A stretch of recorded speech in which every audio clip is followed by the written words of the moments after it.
W Radio, your information station.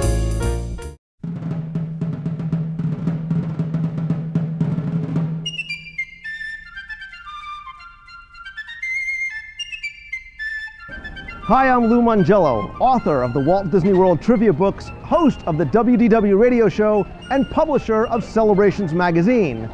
Welcome to Liberty Square. In this video preview, I'm going to talk to you about the next in the Audio Guide to Walt Disney World series, where I take you through this land which is steeped more in reality and American history than it is fantasy. We'll talk about some of the history, details, overlooked experiences, and other fun facts and secrets that you'll find in the next of my Audio Guide to Walt Disney World series. I'm going to show you how our journey through Liberty Square doesn't begin from the hub, but here in Fantasyland at the Columbia Harbor House, as we prepare to journey from medieval Europe and cross over the Atlantic into the New World.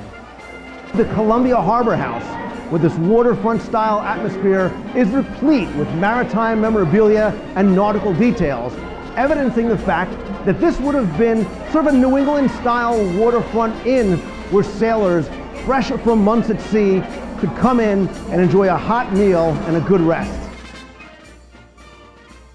I'm going to walk you through the town of Liberty Square and show you how the different facades are broken up to tell a story of a town on the verge of a revolution, as well as point out many of the little hidden details and meaning behind everything that you see.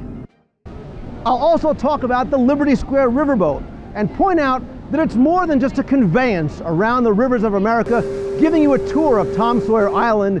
It really acts as a transitional element between Liberty Square and Frontierland.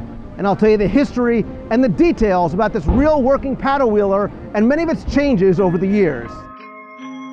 Over the years, Liberty Square has gone through many subtle changes, from attractions to design to architecture to even the theming of some of its shops, as the old Christmas shop was once divided into 3 different shops, including a real silversmith and perfume shop.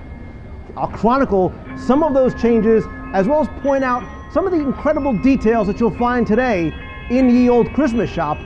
For example, why this sign relates directly to Walt Disney. Inside, I'll show you the details of the 3 different shops, including where music lessons are given by one Ichabod Crane. And I'll show you how the story of Ichabod Crane carries across the street here to Sleepy Hollow Refreshments, and how this building is significant and its connections to Washington Irving's real home in upstate New York. Much of the beauty of Liberty Square lies in its connections to real American history, and I'll tell you the stories of the creation of the replica of the Liberty Bell behind me, the significance of every lantern that hangs from the Liberty Tree, the architectural significance of the Independence Hall replica of the Hall of Presidents behind me, and why 1787 is not just important for the history of America, but for the storytelling of Liberty Square. Some of Liberty Square's overlooked details are right out in the open. Case in point, the flowing brown pavement that runs down the center of the street. I'll explain exactly what, according to story, you may be actually walking on. We'll also take a very close look at the Hall of Presidents. This newly reimagined attraction opened in 1971 as an e-ticket attraction, illustrating America's excitement for the upcoming bicentennial just a few years later. We'll take a look at the incredible technology that went into developing the attraction, as well as its connections to Disneyland and Walt Disney's personal desire to celebrate America's history and its leaders.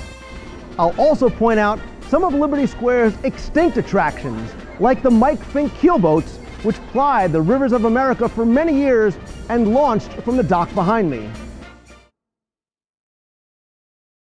Of course, no trip through Liberty Square would be complete without a visit to the stately mansion behind me, the Haunted Mansion.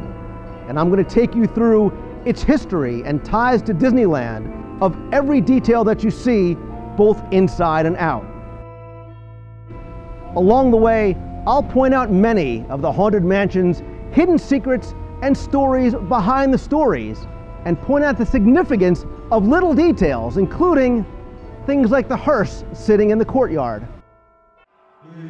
Like everywhere in Walt Disney World, Liberty Square is filled with tributes to the many Imagineers who helped design, create, and build Walt Disney World. We'll point out some of the names and the stories behind the headstones here in the Haunted Mansion's graveyard, as well as throughout Liberty Square. Liberty Square in Walt Disney World is unique for many reasons. Not just because here in the Magic Kingdom is the only place in any of the Disney parks worldwide that you can find a Liberty Square, but because, like America itself, it is a land rich with opportunity. Opportunity for you to learn and teach others about real American history, all on a 3D stage. To learn more about Liberty Square, download or order my Liberty Square audio guide to Walt Disney World at wdwradio.com or on iTunes. I'm Lou Mongello from WDW Radio. Thanks so much for watching. See ya.